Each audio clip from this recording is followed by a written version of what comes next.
The Untouchable True School Sports Empire proudly presents something the boxing games are missing. Hey, what's going on? It's your boy BT, and I came here to talk some boxing with the thousands of True School Sports subscribers now. Wednesday. Happy Wednesday to all the fine folks, the fine viewers of the Untouchable True School Sports Empire. You know, it's going to be a real good day of talking boxing. You guys always know when we come here, one thing we do have is a lot of fun, and we talk about the sport of boxing, and we love the sport of boxing. And look, before I get into the topic of today's live, because I have quite a lot I want to say today. Let me just first start out by thanking everybody who's been watching and supporting all the interviews that have been coming out with, like Jaron Ennis, Bosi Ennis, Greg Hackett, everyone, man. You know, the channel is growing. It's beautiful to see. This weekend we got quite a smorgasbord of boxing, if you don't know. So let me give you guys some programming reminders later on in the week, so you guys can come on the channel later on. Friday night, I will be live here on True School Sports for Jonathan Gonzalez defending his WBO light flyweight title against what was the guy's name? Jonathan Barriga or Miguel Barriga? What was the guy's name? Barriga, the Filipino fighter. He's fighting Barriga. That's on Pro Box Promotions. So yeah, the only Puerto Rican world champion trying to defend that belt, establish himself in the light flyweight division. I'll be live for that Friday. That's on Pro Box Promotions. Saturday is the Bam Rodriguez versus Rung Basai fight. I won't be live for it, but Pops will be live for it. So you got, Pop, me one night, Pops the other. Should be a great night. Should be a great weekend of boxing. So yeah, man, just a lot of great things happening.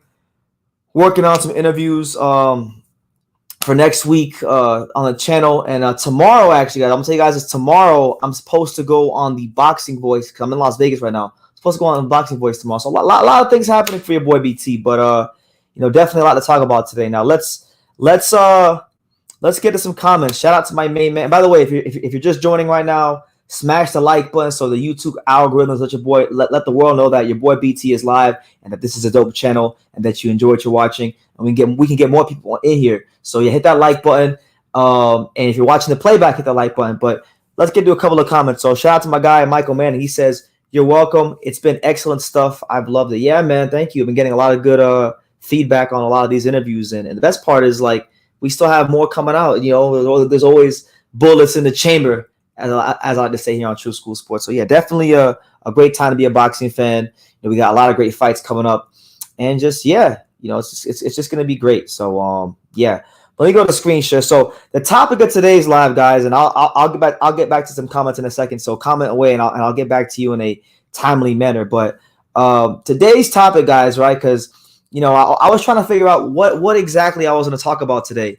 And, everywhere I go on YouTube, I see people bitching. I see people complaining. I see people moaning about the fact that Eddie Hearn came out today and he said, "Oh, well, Gennady Golovkin versus Canelo Alvarez, the trilogy, is a 10 times bigger fight than the Crawford fight." Now, whether you agree or disagree with that statement, that's besides the point. But I've been seeing channels get worked up over this statement. I've been seeing channels saying, "No, it's not. Crawford and Spence is bigger. Crawford and Spence is bigger." And then I've seen people say, "Well, Canelo versus Golovkin is bigger," and people just going back and forth about something that's so stupid, so trivial. Who gives a damn? Because first and foremost, Golovkin versus Canelo, that's not a fight for the hardcore boxing fans. That's not a fight for me. It's not a fight for you. It's a fight for casual boxing fans, and it's a fight that's more so an obligation more so than it is a legacy fight.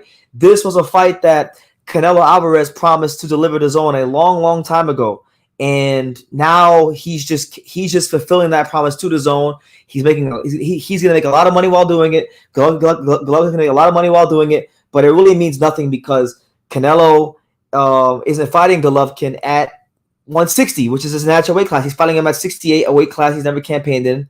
So the fight doesn't mean anything, right? It really doesn't mean anything, even though they're going to do a great job promoting it, and they're going to say legacy, trilogy, rivalry, all this nonsense. It doesn't really mean anything. And then on the flip side, right, when you talk about Spence Crawford, and for those of you who really watch this channel, you guys know how I feel about Spence Crawford.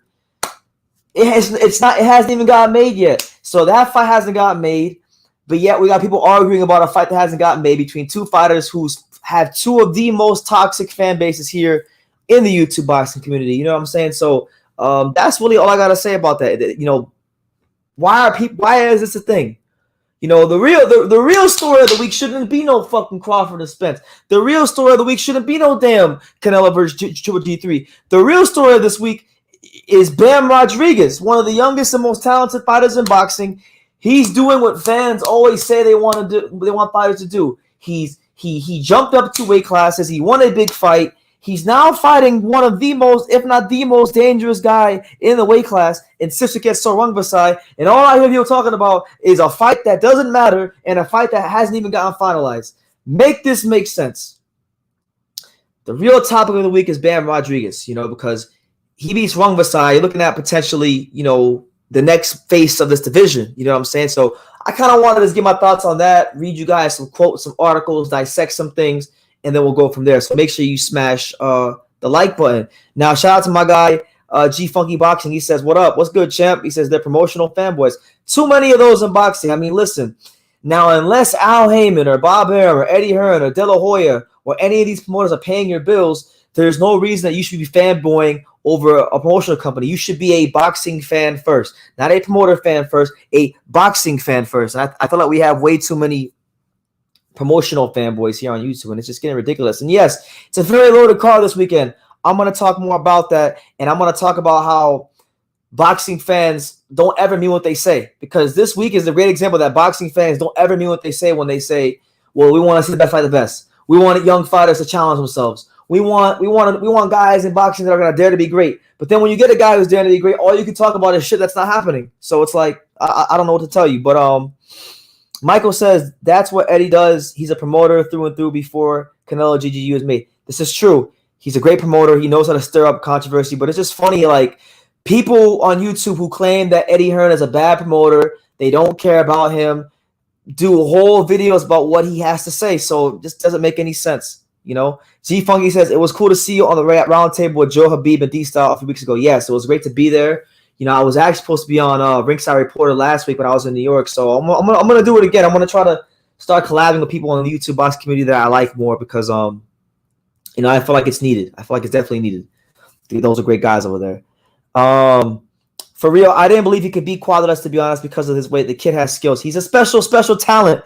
And I think how special he is will be put to the test this week. And nobody's talking about it. They want to talk about Crawford and Spence, a fight that's not in between the 2 best welterweights anymore. They want to talk about a fight that's not even finalized. They want to talk about a cash grab and an obligation fight for Golovkin and Canelo. Like, you boxing fans make me laugh sometimes. It's getting ridiculous. But let's go to screen share. Shout out to everybody who's here. It's your boy BT, the untouchable True School Sports Empire. It don't matter if it's New York City. It don't matter if it's Philadelphia. It don't matter if it's South Florida. And it don't matter if we're in Las Vegas right now. You know we're going to give you guys that raw, rugged, uncut, world-class boxing talk. So let's get right to it. Eddie Hearn, your boy, all right?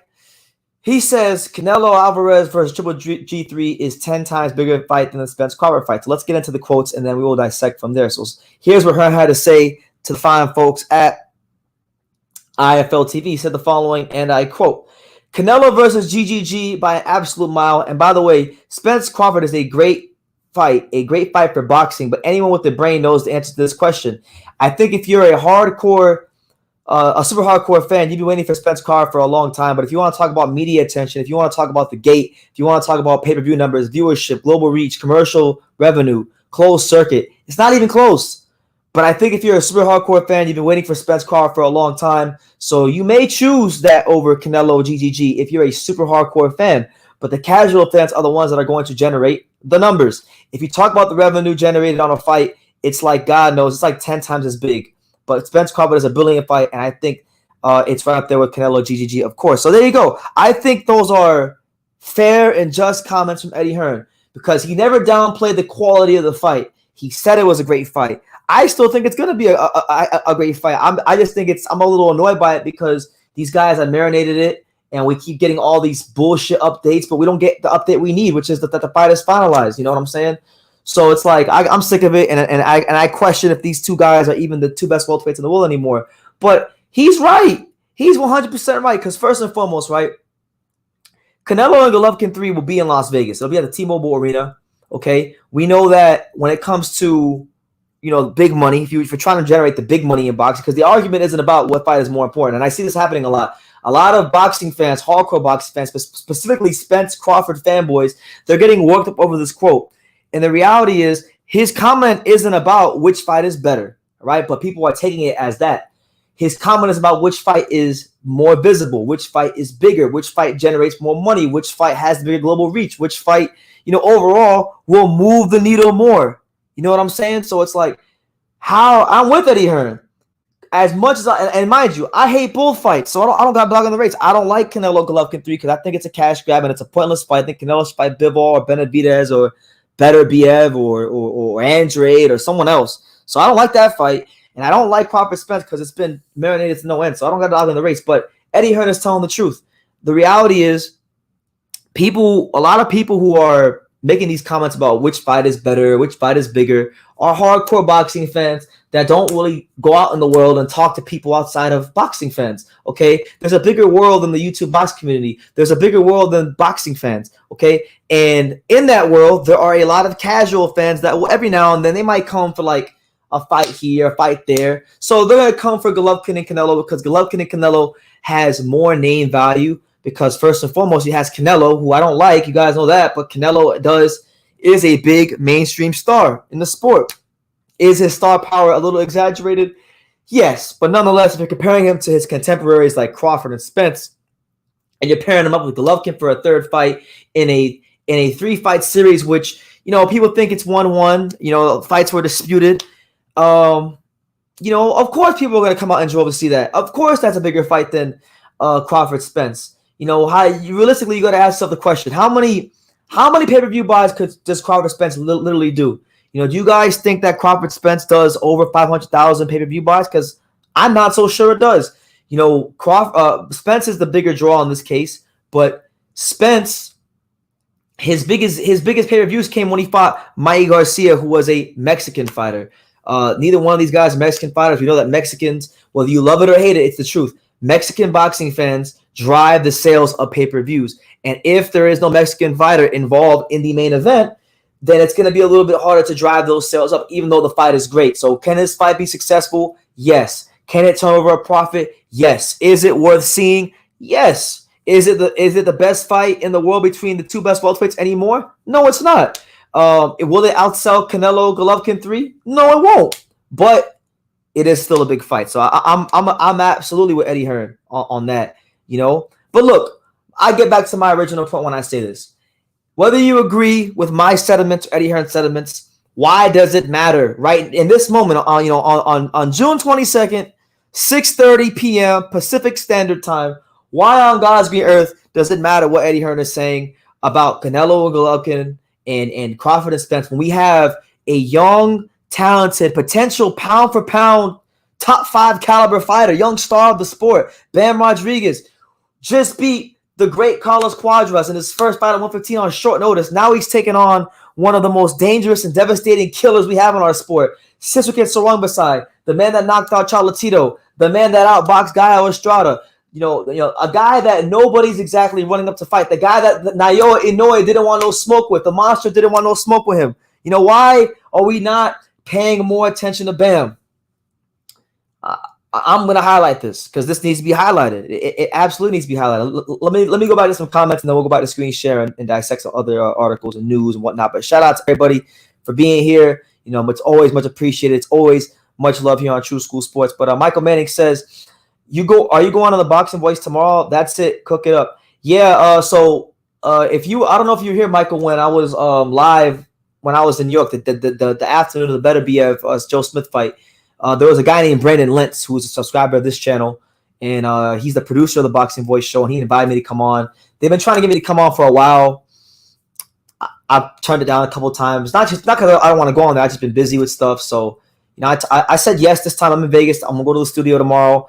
I don't know if it'll be on the actual channel because from what I was told and from what I learned, apparently it's for the Patreon only subscribers. So I don't know. We'll figure out what it is, and if it's on Patreon and it's not on YouTube, I'll get the clips and I'll post them on here. But yeah, I'll be on there tomorrow, so it should be a lot of fun. Should be a whole lot of fun. Let me see. It would have been made by now if it was such a big money making. Yeah, exactly. Crawford and Spence would have been made a long, long time ago if it was truly a big money fight. But the reality is, it's not a big money fight. Okay, it's a great fight for boxing fans. It's a great fight for boxing. It's a fight that we've all wanted to see for a long time. Some of us want to see it more than others. I personally hate that fight because I think it's holding up the welterweight division, and it's been played out, and now it's like these guys aren't the two best welterweights anymore. So it's like I don't really care about it, but like I used to. But it's still a good fight. I'll watch it. I'll tune in. But yeah, we got Bam Rodriguez this week. The man that's fighting Rungvisai. Robert Garcia's best fighter, the guy that was so great that Robert Garcia said he would only train Anthony Joshua if he could be in San Antonio for the Bam fight. Bam Rodriguez has balls down to his ankles. Bam Rodriguez is everything right with boxing. Bam Rodriguez is potentially the next star of the sport. It's not very often that we get American fighters that are like, young guys, American fighters in the lower weight classes, you have a couple here and there, but like since like the early 90s, you've had what? Mark Too Sharp Johnson, you had Michael Carvajal, you had Brian Valoria, and that's really it. You haven't really had many American fighters in these lower weight classes because most American fighters are bigger, and these weight classes tend to be dominated by fighters from like Mexico, Japan, Nicaragua, places like that. So it's like it's refreshing to see a fighter who's one of our own American born and bred fighters, in the weight class doing his thing. And not only is it great that he's American, it's great that he's a hell of a talent that you look at as being a guy that could go all the way and really make a massive name for himself in the sport moving forward. So it's beautiful to see. It's beautiful to see. But let's get to some Eddie Hearn's comments. Eddie Hearn did have some comments about Bam Rodriguez, or is it? Eddie Hearn didn't just talk about Crawford and Spence and Golovkin, Canelo, and all these kind of things. He did talk about Bam Rodriguez. And I wanted to kind of chime in on this because this is really the part of the live that matters. Forget everything else you just said about those other fights that don't matter. But here's what Eddie Hearn said about Bam Rodriguez. He said the following, and I quote, "I love Bam. I think he's a star. When you can map out the future of a fighter like Bam Rodriguez, Bam fought Quadras on 6 days' notice at a higher weight. Now he's fighting Rungvisai. Then we can match him with Chocolatito, Estrada, and Julio Cesar Martinez all back to back to back.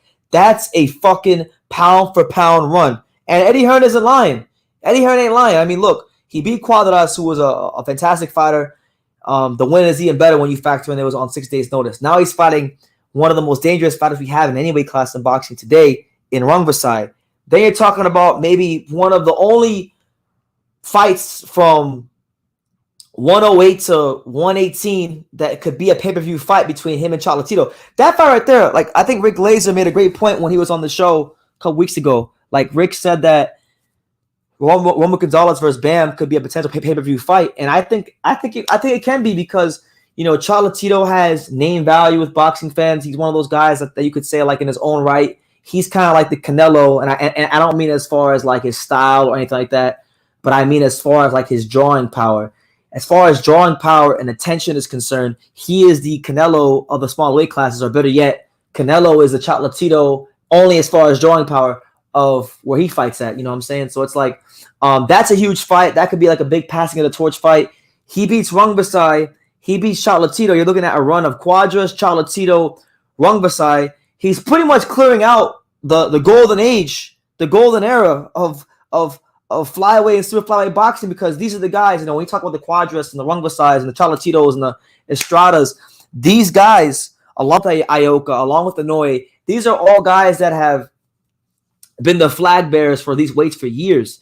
And to be as young as he is, to jump up in weight and to be beating guys like this, it really is not something that any boxing fan should take for granted. So it's like, when you really think about that and you process what that means and what he's doing, and then you backtrack to people, when I say people, I mean like boxing media outlets, boxing fans, bitching and mourning about two fights that don't mean anything. I mean, it's ridiculous. It's just ridiculous. Like, it is ridiculous. But that is a pound for pound run. And look, we don't know. I think it would be a little bit unfair to Rungvisai to expect him to be the Rungvisai from the Chocolatito fight, because that was 5 years ago. He's had some good wins and some good fights since then, but he's had his periods of inactivity. and he's had more inactivity due to the pandemic, due to him not getting the third Gallo fight. So it's like, how sharp will Rungvisai be? Really, we don't quite know, and we won't know until fight night. But one thing that's not going to change about Rungvisai is, he's going to be big, he's going to be strong, and he's damn sure going to be physical. And it's up to Bam to, pick his spots when to be physical, use that speed, use that punching power. You got to also factor in, right? Unlike the Cuadras fight, Bam Rodriguez now has full preparation for a fight at 115. So does he actually wind up making improvements? Does he actually wind up showing that we were only scratching the surface with the Cuadras fight? Or was the Cuadras fight a night where the stars aligned and, yes, he was talented and he was definitely good enough to be in the ring with them, but, was Cuadras just a little bit too past it? And was that just like a stroke of, I don't want to say luck, but just the right circumstances, We don't know, but I think we're going to find out just how good Bam Rodriguez is this weekend. Rungvisai's only ever lost, really, in recent times. I know he has more than one loss, but I'm saying in recent times, the only guy that's beat him at these weights is Gallo Estrada. And Gallo Estrada is a pound-for-pound guy, unified champion, a guy that's beaten everybody he's ever been in the ring with.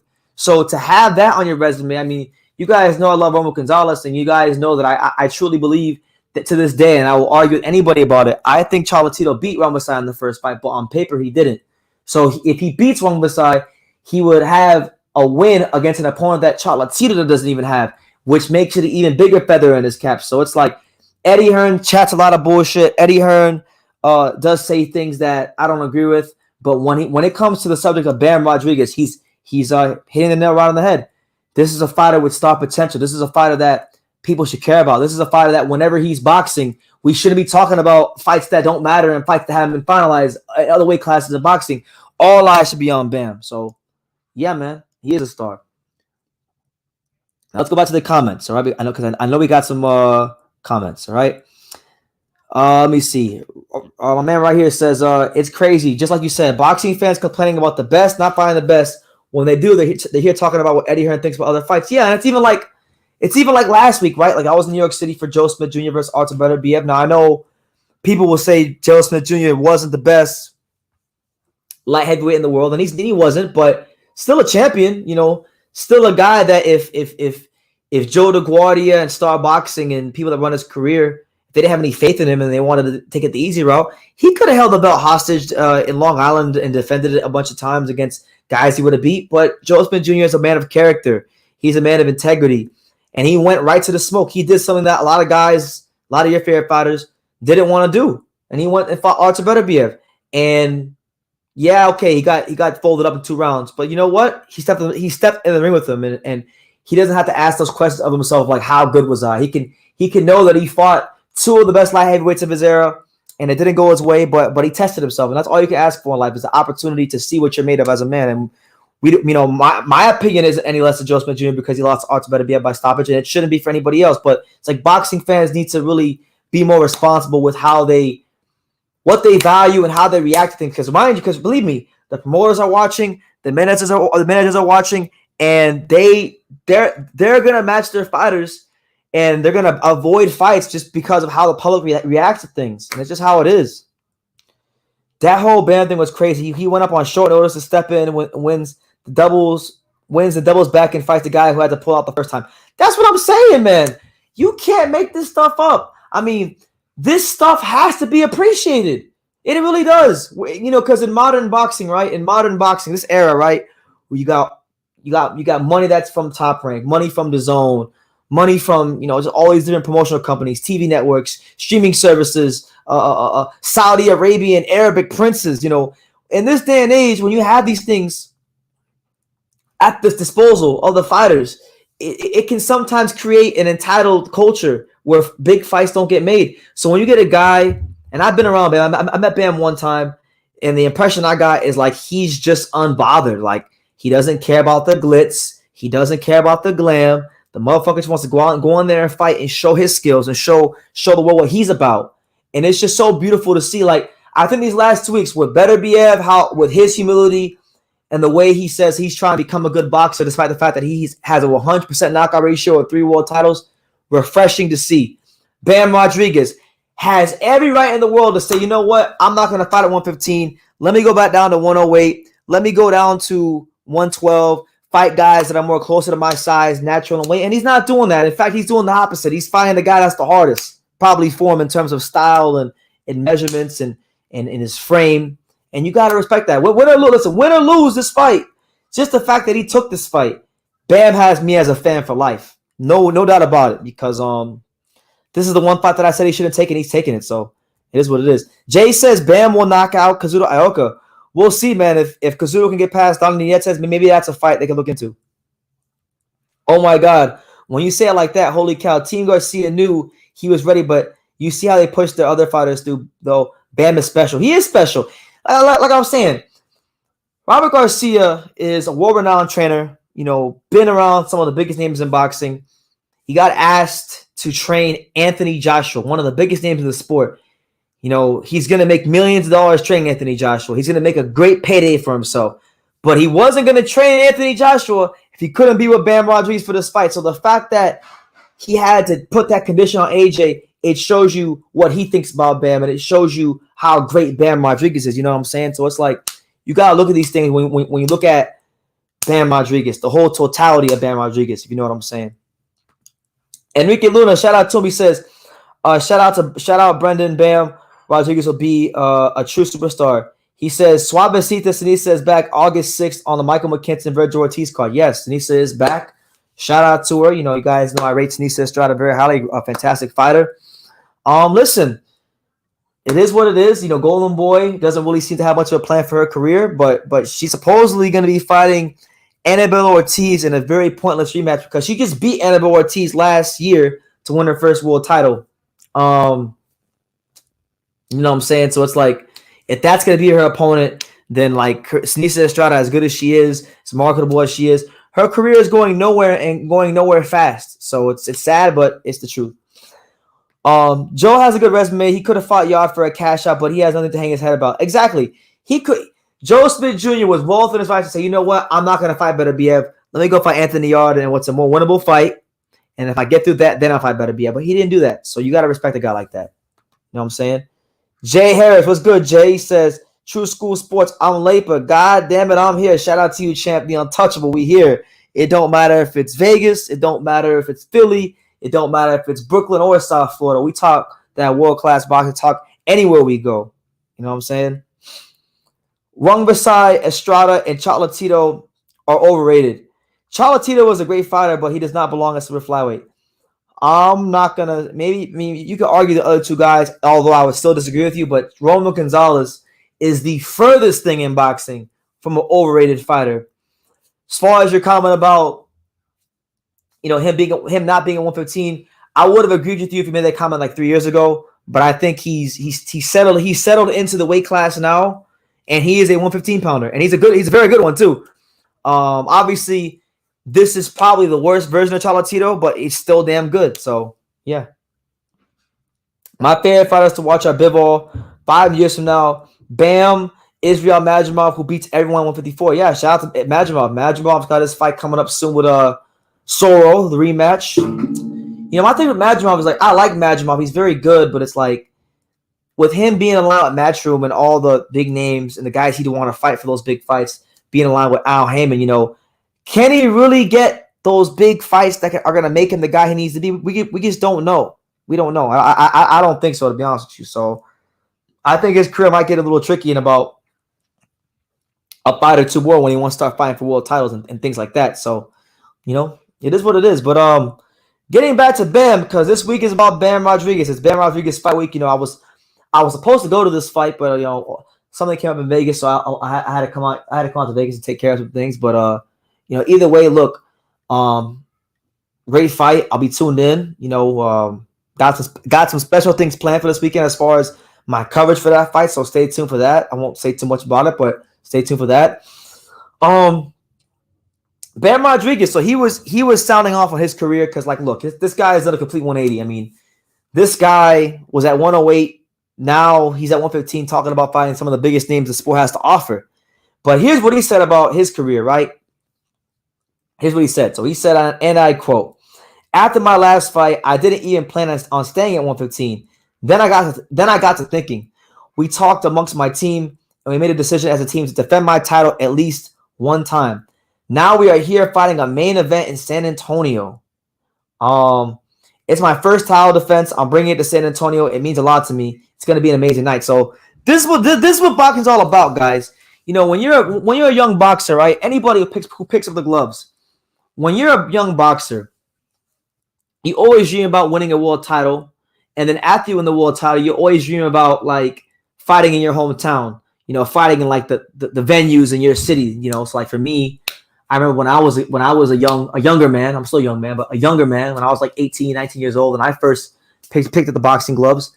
You know, I had aspirations of maybe one day being a professional fighter.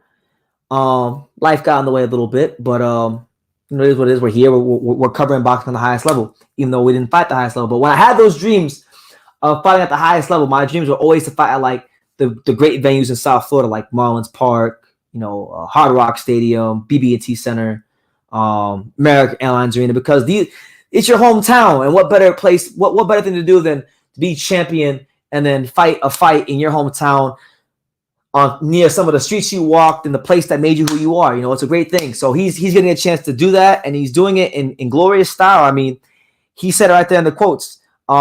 I wanted to defend my title at least one time, and that's what makes it even crazier, because I know Bam Rodriguez has made it very clear that he wants to drop down to 112 after this fight, and maybe seek fights with guys like Sonny Edwards, Junto Nakatani, you know, these kind of guys at 112, the champions, Artem Dalakian, you know, these guys. So he already knows that for the time being, he's at 115 for a limited amount of time, right? And he could have picked like look, if we go to the rankings, right? Let's just go to the rankings, right? Let's look at somebody much easier he could have picked instead of Rungvisai, because I want people to really appreciate what he's doing, and I want to visually show you guys why you need to be appreciative of what Bam is doing right now. So you look at, you know, the rankings, right? Look at all these guys that he could have fought. Like, for example, he could have fought Israel Gonzalez, who's a solid guy who's been in some good fights with Cholatito and Calify and German Ancajas. He could have fought him, and people would have gave him a pass. He didn't fight him. He could have fought, you know, maybe an Ancajas coming off of a loss, or maybe Norberto Jimenez, who just had a draw with Donnie Nietes, or someone like that. Pedro Guevara, who's a smaller guy who is champion in lower weight classes, but is now campaigning at 115. That would have been a more favorable match for him. He didn't do that. He didn't take the easy way out. He didn't do none of that. So my thing is, like, I think there's some fighters in boxing who I feel like you just can't hate them. If you hate them, for lack of a better term, you're just an asshole if you hate them, because this guy is doing everything boxing fans say they want, and he's doing it in an exciting fashion. So I'm just like, man, like, please give this guy your attention, give this guy your time. Please watch him this weekend. Tell your friends about him. If anybody who's watching this channel that wants to get their friends into boxing, this fight this weekend's a fight you may want to show one of your friends. You know, the Bam versus Rungvisai, two great punchers, two guys that have a lot to fight for, you know, in their careers. You know what I'm saying? But shout out to everybody here. It's your boy BT, the untouchable True School Sports Empire, getting it in. You know, we don't get tired, we get better. We don't get tired, we get money. We here. Speaking of money, by the way, don't feel free to super chat, guys, because super chats do go a long way. They definitely help in getting me to New York and Philadelphia and getting those interviews for you guys that people are really loving. So, yeah, like when you super chat, it's going to a good place. It's going right to me going to New York and Philly, and now I'm in Vegas, and soon I'll be in LA, and then I'll be back here in Vegas, then I'll be back. I'm a traveling man, you know, so it is what it is. Let's get some comments though. So we got Rico Ransom. What's good, champ? Hope we're all as well. He says, what's up, True School? Hope you're doing good. I'm doing exceptional, man. Life is great. God is good, and I'm the most blessed person on earth, honestly. He's back again soon. Yeah, they're doing it again. So we'll see what happens with the Soro fight. That would be crazy if Bam was able to beat Rungvisai and Cholatito. Bro, listen, it's a big ask, you know. These guys are all these guys are mentioning him fighting for potential opponents are all creme de la creme A-class fighters. So with like 2 or 3 more wins, he's pretty much going to clear out the golden age of super flyweights, straight up. It just the thought, that just the fact that it's even a possibility for him is like, it just goes to show you like what he's doing, what he's trying to do. We heard we when Canelo Alvarez, before he lost Bivol, we used to hear a lot about like he's chasing history.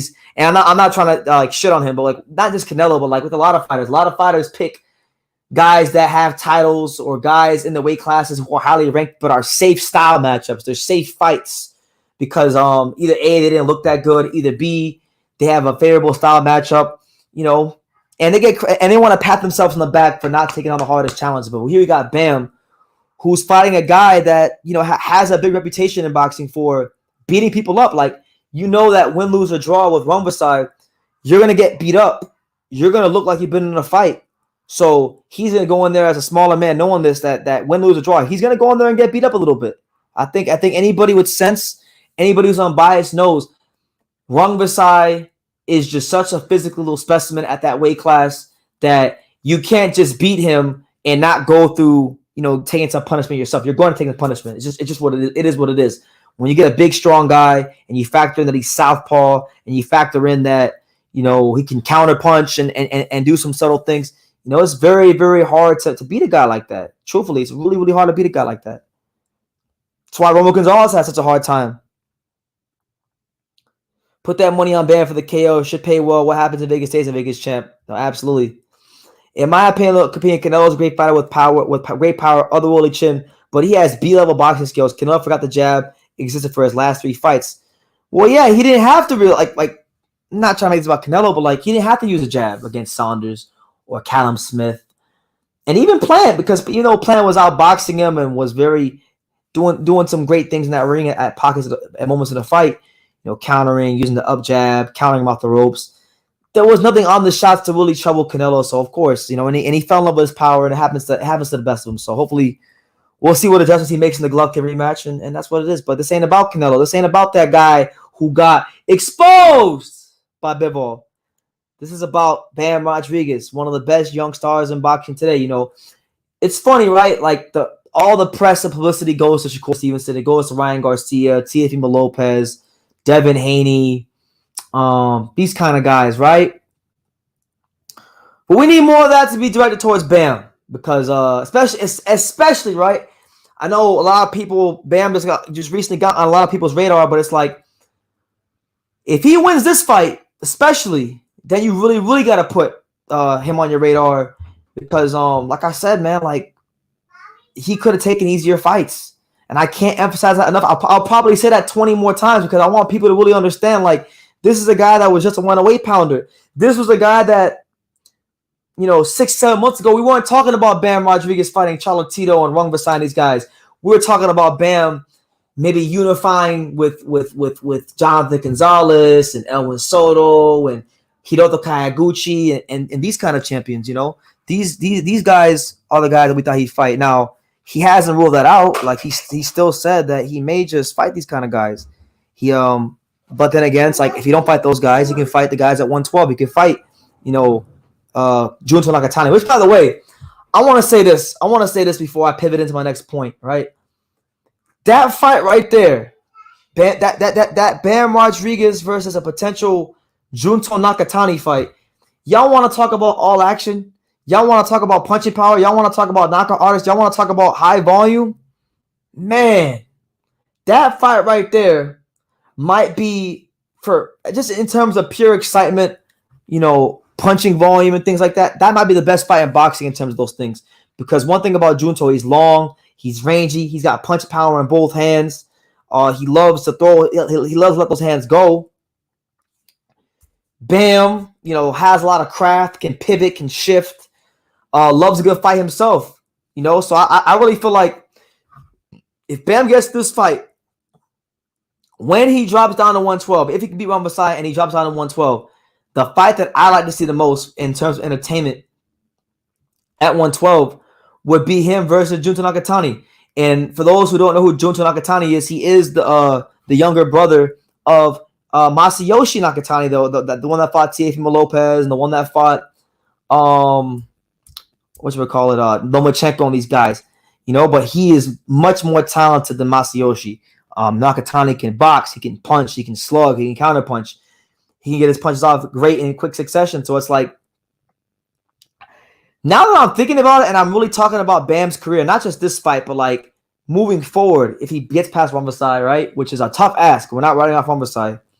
This might actually be a great reminder to the world that Rumvasai still is that guy. You look at the potential fights Bam could have, against Chocolatito, Nakatani, Rumvasai, maybe a Rumvasai rematch, Ioka. I mean, there's just no shortage of options for. I would venture to say, out of all these young stars in boxing, I don't think anybody has it better than Bam as far as the guys he could fight, because you got guys who are like all-time great living legend fighters like Romo Gonzalez who are around his weight.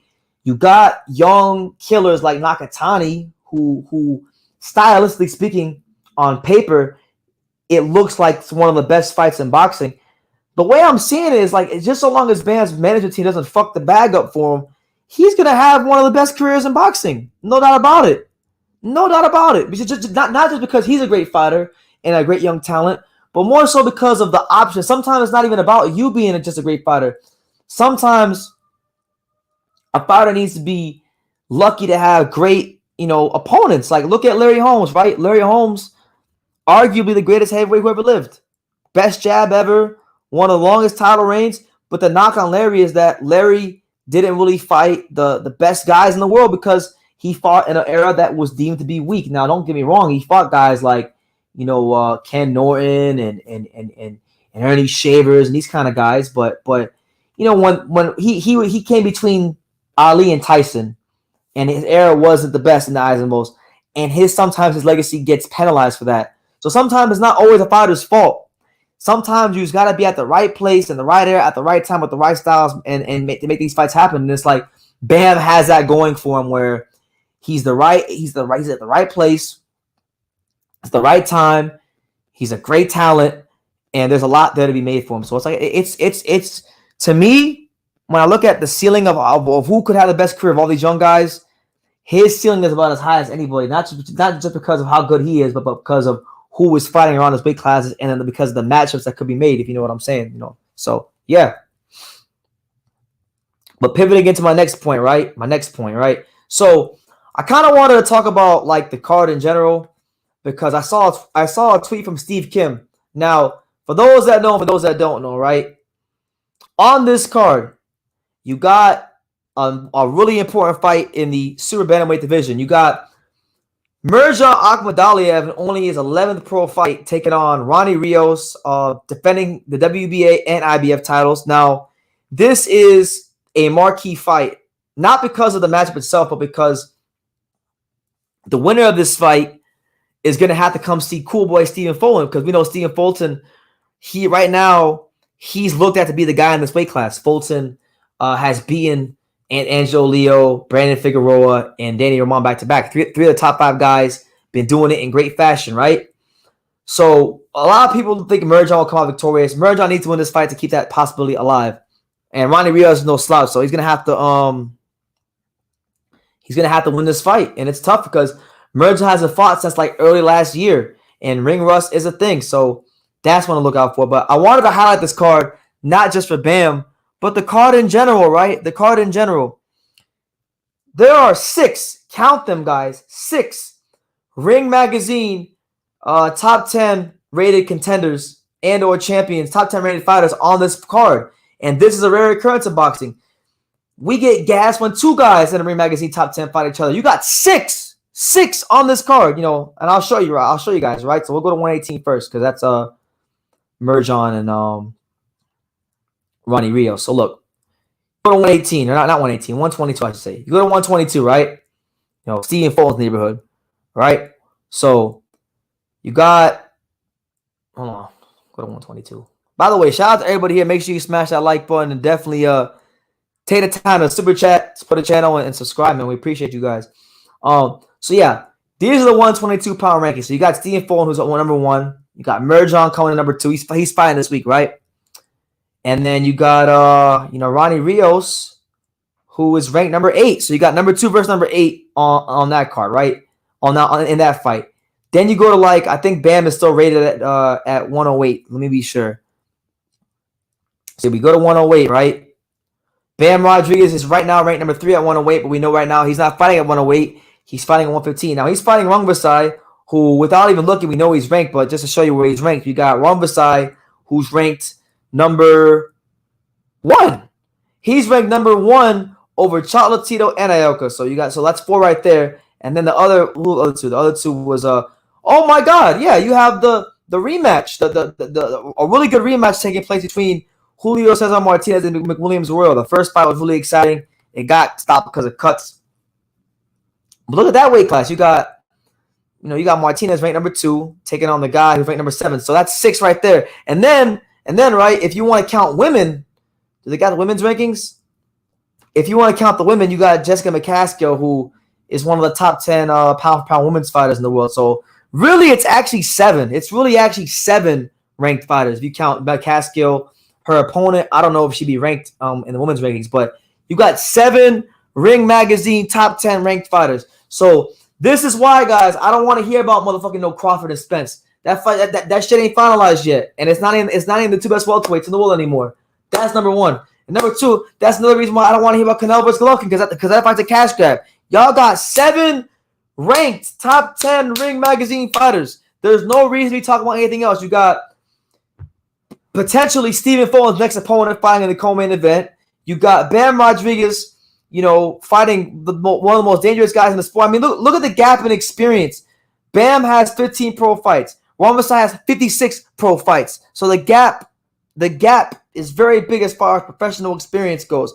You got Martinez coming off of getting his ass beat by Chocolatito, trying to reestablish himself at 112 against a guy that he had a very hard time against, a former Chocolatito opponent, Puerto Rican Olympian, McWilliams Arroyo.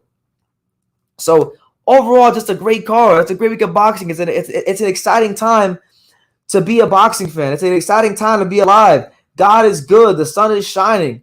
My skin is glowing. I'm feeling good. Be happy.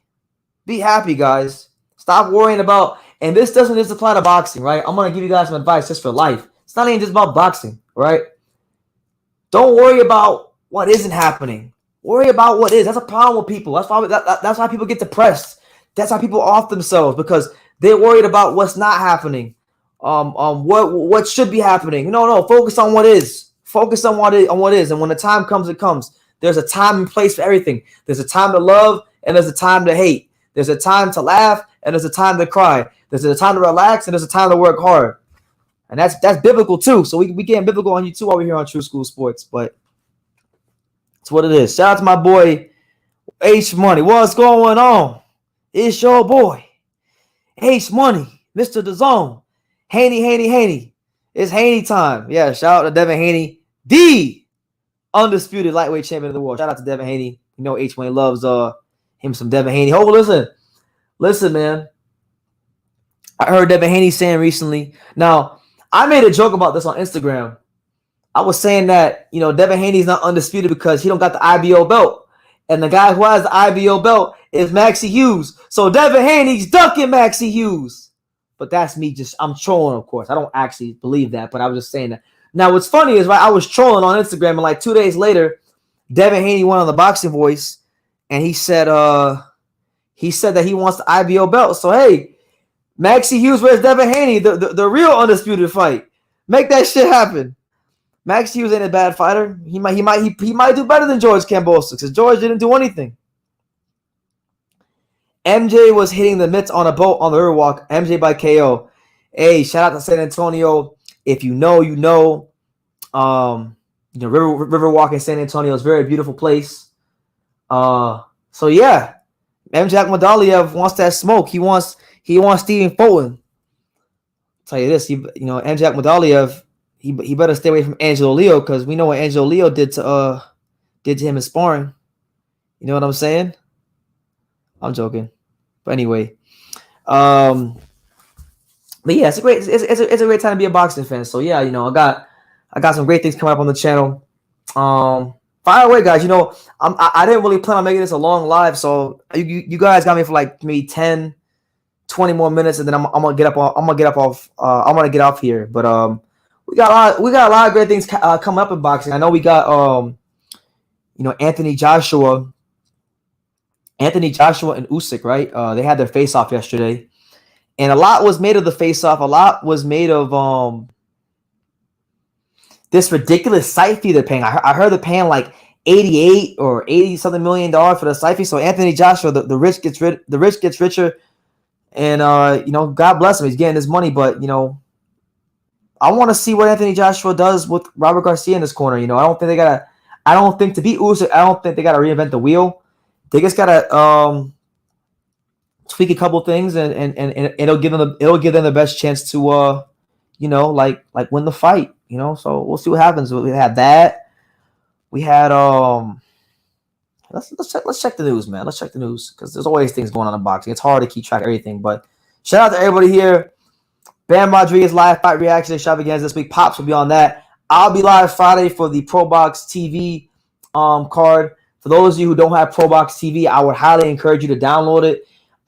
It's a new app. They're putting on a lot of good boxing shows on there.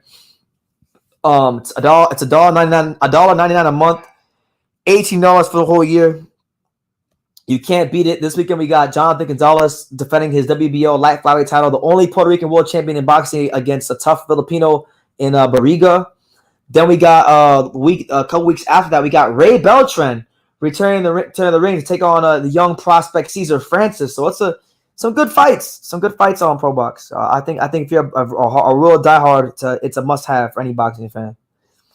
Oh shit! So, hey, you guys may the Bam Rodriguez card just got a little bit lighter this weekend. So I'll go to screen share and I'll show you. So apparently, it turns out that Julio Cesar Martinez has caught an illness and he is withdrawing from the McWilliams-Arroyo rematch. So it looks like Cholatito beat this boy up and he ain't been the same since. He's ducking McWilliams-Arroyo.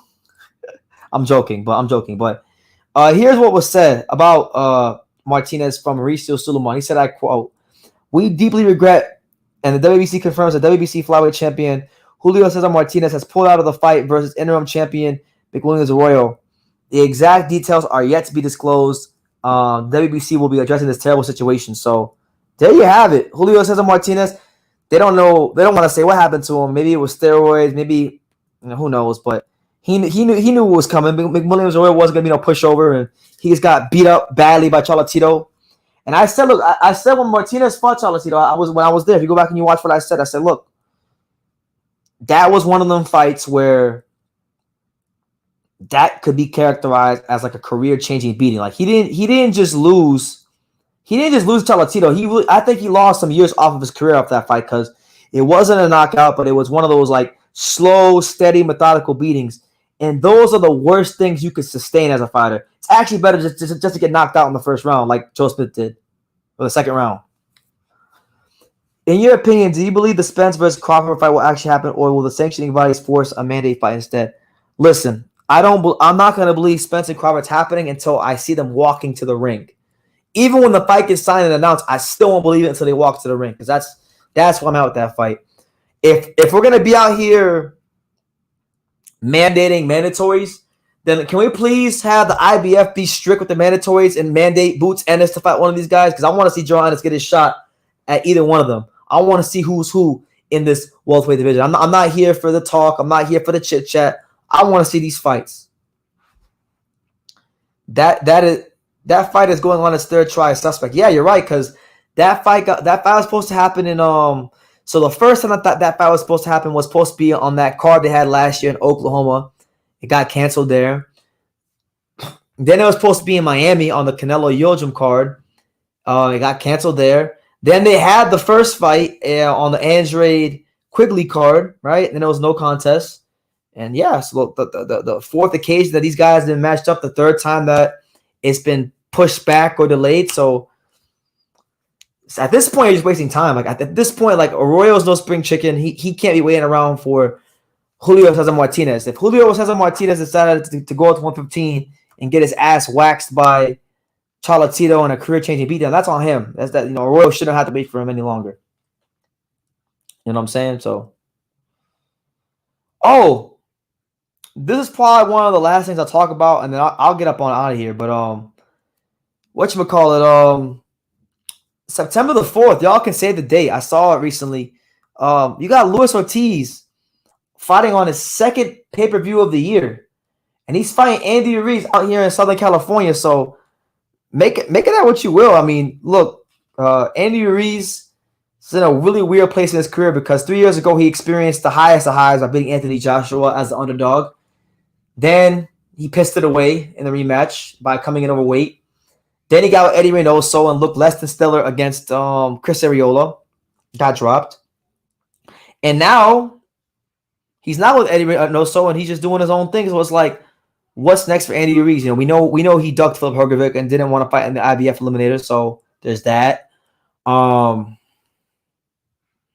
Ortiz, same thing. Another guy ducked Hrgovic. So this is a fight between two guys that ducked Filip Hrgovic and didn't want no smoke. Ortiz is coming off a win against Charles Martin where he won, yes, but he looked very vulnerable. And it's like at some point you think the age is going to fully catch up to him and he's going to beat him. And Michael Manning makes a great point. This fight's on a Sunday, which I think is dumb because that'll be September 4th. NFL season will be going on. So it's like, I think NFL season will be going on. If NFL regular season is going on at that point, you know, that's going to be that's going to kill the ratings.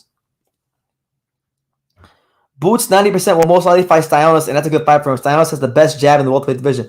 Listen, I'm telling you right now, if that's the fight that gets made for Boots next, you got to give him respect because Styonus is a hard guy to look good against. Nobody's beat him. We saw how strong and sturdy he was against Butiev, and he's the guy that some people are looking at as the dark horse of this division. So that'd be a really tough road to the title for Ennis. I would love that fight to see who's who in the welterweight division. Yeah, but that's different. His dad died. The reason he didn't fight is because his dad died, and he wanted to be with his dad and whatnot, and grieve his dad's loss. So his father died. You know, we'll give the guy a break. We've seen a lot of fighters go in there in the past when a mother or father or close relative dies and they get fucked up. Perfect example: Daniel Jacobs when he fought Parag. I think his mom or his grandma died before the Parag fight. Got knocked the hell out because that was on his mind. So, you know. Yeah, look. When that fight happens, I'm gonna tell you. When that fight happens, Filip Hrgovic is gonna put that guy in a permanent retirement and beat the hell out of him. I'm gonna tell you that right now. You know, Zhang Zhile ain't fucking ain't gonna mess with no Filip Hrgovic. So we'll see. Yeah, you know what? Y'all are making a great point. For a long time, we've been asking ourselves like, which opponent could give Boots 12 rounds? You know. And not only do I think Styonus could give Boots 12 rounds, he's going to be a tough challenge. A guy that's strong enough, sturdy enough, got a good jab. He might give Boots some problems and beat him. You know, you just never know. He's a young guy. I'll love that fight if make it happen. Because then I think at that point, whoever wins that fight, you could legitimately say is the real deal in the welterweight division. And that fighter who wins that fight would definitely deserve a title shot. You know what I'm saying? So that's just what it is there. I missed some comments. Let me get to like a couple more comments and then we'll have our closing statements. But he says, you're right, BT. It just makes a logjam 147 so bad. How many eliminator fights can we see? Yeah, that's what I'm saying. It's like Crawford and Spence are holding this division up. And like the fact that so many boxing fans are okay with this is the most annoying thing in the world to me. It's like, come on. Check the Sunday night football matchup for September 4th. It's marquee. Oh my God. Let's see. I'll do it right in front of you guys. So let's check the Sunday night football marquee. Sunday night football schedule. Let's see this. Don't tell me you got Kansas City Chiefs playing that day or something like that, like a big name team. Because then PBC is really stupid. Okay, so Sunday night football. Well, that fight's on the 4th. The first night game in the NFL isn't until the 8th, but still, people will be preparing for football season. So I don't think it's smart to be scheduling it so close to football season. They should be doing that like a couple weeks in advance. But you know, it is what it is. Who am I to tell the great Al Heyman and PBC what they should do? I'm just a kid from Dania who likes boxing. YouTube said you should do all sports on your channel. Nah, tried it before. This channel many years ago actually started that way. I used to cover the NBA.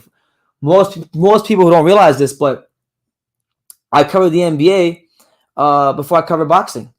I interviewed Steph Curry and Kemba Walker and Vince Carter and Spud Webb and a lot of guys. Just a lot of big names in basketball. Tried it, hated it. A lot of people try to cover up multiple sports at once, and I figured, you know what? Why be a man of many things but be a master of none? Why don't I master the sport that I like covering the most? And that sport is boxing. So this is going to be a boxing channel. I like that it's a boxing channel, and I want to be known for covering boxing. So that's what it is. Maybe that Saturday has a big UFC event. Maybe. But either way, it's like,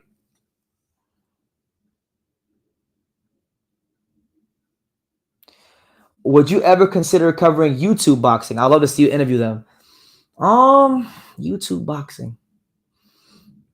I wouldn't rule it out, but it's not something that like I really care for too much, because like I'm just more concerned about like the real fighters, if that makes sense. I mean, respect to them, I think, and I've seen it in gyms, like, because I've seen kids sign up for boxing class because of Jake Paul. So I'm not knocking it. Like, God bless the YouTubers that want to box and take the sport serious and try to, make a living out of it, or not make a living, but try to make an event out of it. But as far as me, I don't really care for it too much. But look, you never know with me. I think the stars would have to align. The stars have to align. Yeah, that shit's starting to get annoying with Crawford and Spence. I was rooting for Spence, but I honestly don't care who wins anymore. I don't care either. Like, if you go on my channel, I had a whole smorgasbord of videos of like Crawford-Spence, and I'm very pro Crawford. I love Crawford, but now it's like Crawford could get knocked the fuck out, and it wouldn't do anything to me. City style boxing. Shout out to you, champ. What's up, my guy? What city is that? What city is that in your picture? San Antonio? Shout out to San Antonio, man. The 210. I got a lot of love for San Antonio. I would definitely go as far as that San Antonio is one of my favorite cities in America. Great people, great food, great culture, just great everything there. I love San Antonio, and it's unfortunate I couldn't get back there for the fight this weekend, but I'll be back there soon. Maybe I might make a little trip to go see Moxao versus Ray Vargas. You just don't know. You don't know with me. Things can change in a split second. Nah, YouTube boxing is a clown show. It's not real boxing. Yeah. I mean, look, I'm not the biggest fan of it, to be honest with you. So it's not something that I care for. No, I didn't. A kid said that. Would be Virgil Ortiz. That's crazy. Well, listen, he's a little kid.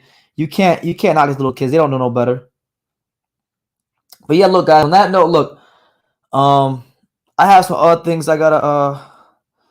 I'll be there. Let me know we can link up. I was supposed to go to San Antonio for this fight, a city style, but something came up, and I wound up having to not go, and I gave my ticket to somebody else, so I'm not gonna be there for this fight.